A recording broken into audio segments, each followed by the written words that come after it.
Hey, good morning, more Medic One. Today I've got a Stihl FS55 on the bench. The complaint is that it takes forever to start it.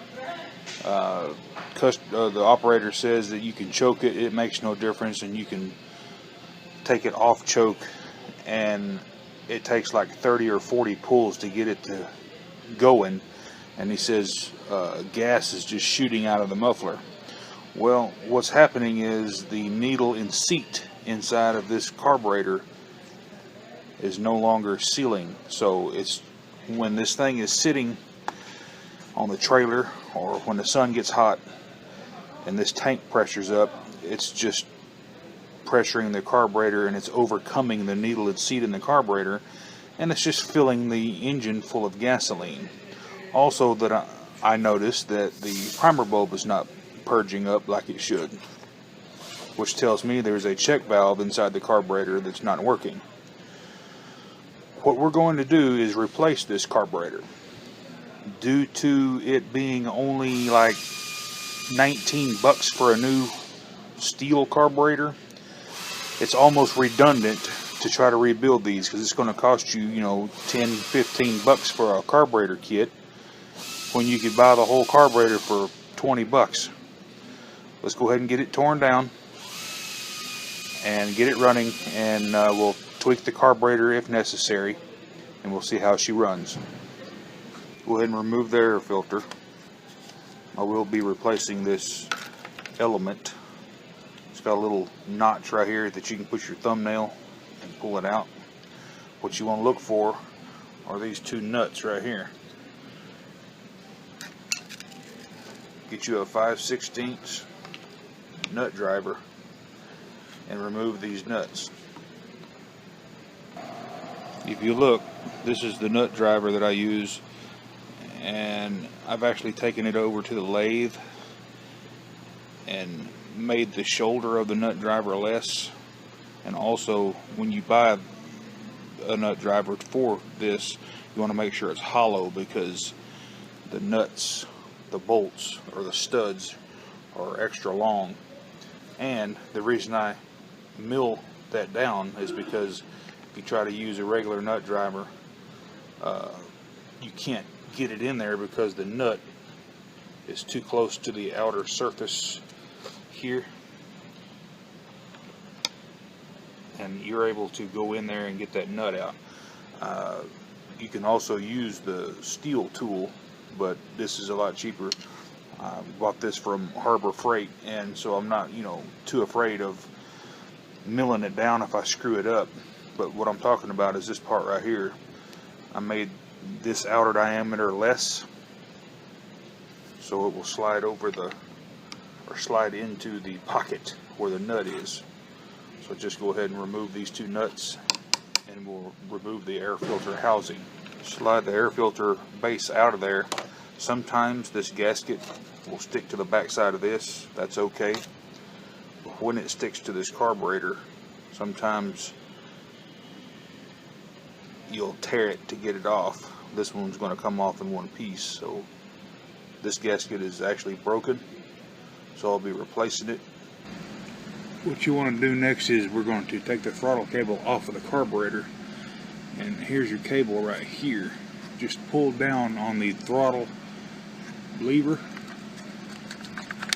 and give it a couple quick little pumps like that, and it should dislodge, and it did. So we can go ahead and pull this carburetor back off the studs. Your gas lines are going to be hooked up. You need to be sure to make a note where your gas lines go. This one comes underneath of the carburetor, and this is your fuel inlet, and here is your fuel exit, and it goes behind the fuel inlet. Inspect your fuel lines, especially where it makes 90-degree turns. Bend your fuel line backwards a little and check for cracks, because they love to crack about right in here where it bends. Check it here. If it seems like it's got a crack in it at all, just replace the fuel line assembly. It just pops out of the tank here, and it'll come with everything you need, the fuel lines and the grommet all comes in one piece, and then you can also install you a fuel filter. We're going to remove this gasket because we're going to replace it, and that'll give you a good visual of the piston on the intake side. There's the connecting rod, and see if we can see. I don't think you can see the rings. You can see one or two. Yeah, you can see the ring. It's got one ring. This engine's healthy. I went ahead and did a compression test on it before I started all this. I just wanted to show you that. Go ahead and install you a new gasket. It's pretty much unidirectional. I've always just used the printed part out. It doesn't really matter.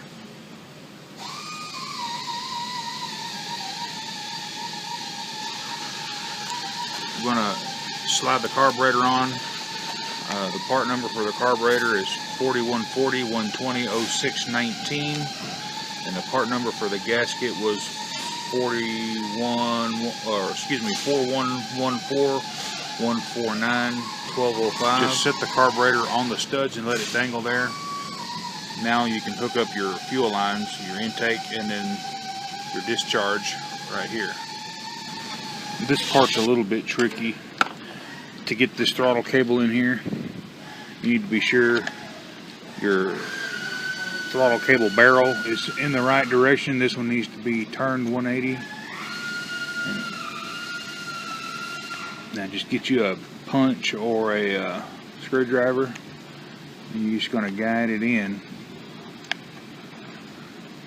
And it may take a couple of tries, but I know you can do it.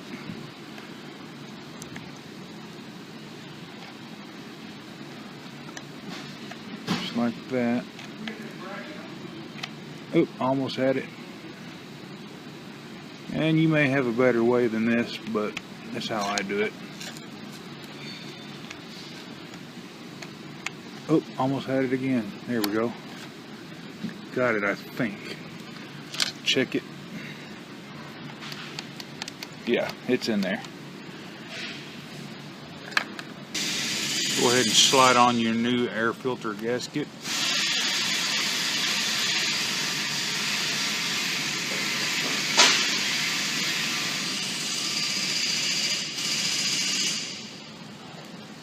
Get it pushed over the studs. And now reinstall your air filter base. Install your two nuts. Reinstall your air filter, goes in one way.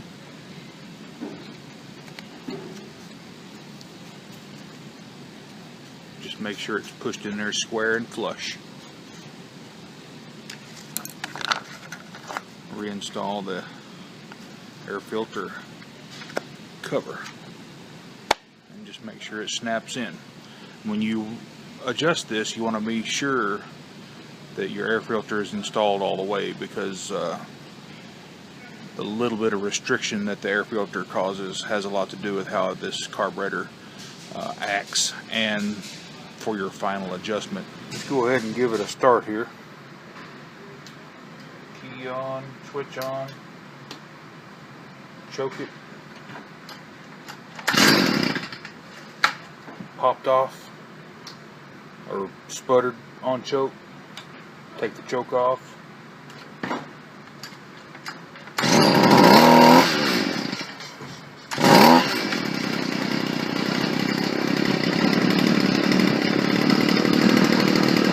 Let it idle for a minute.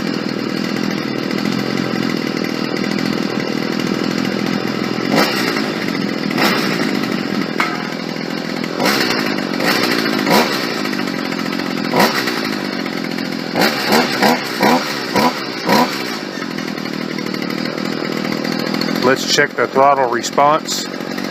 I'm just going to pour the coal to it and see how it acts.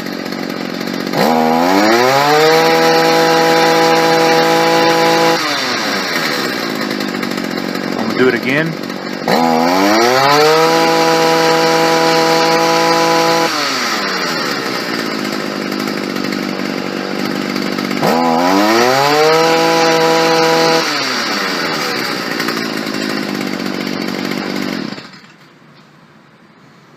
it's a little bit sluggish, I'm going to open up the high-speed jet just a little bit, maybe an eighth of a turn, maybe quarter turn.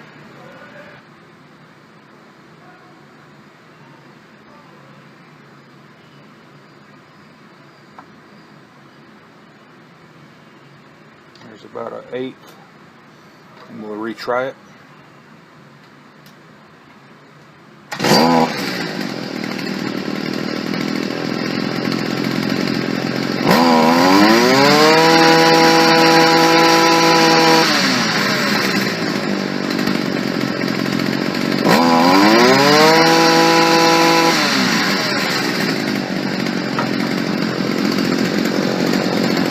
A little bit sluggish on the low end still. I'm going to richen the low speed jet just a little.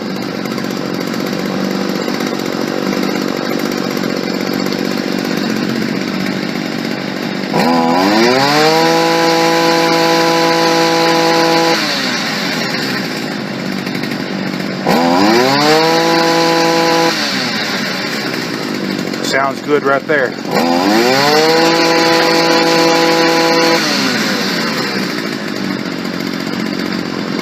I'm going to leave it at that. If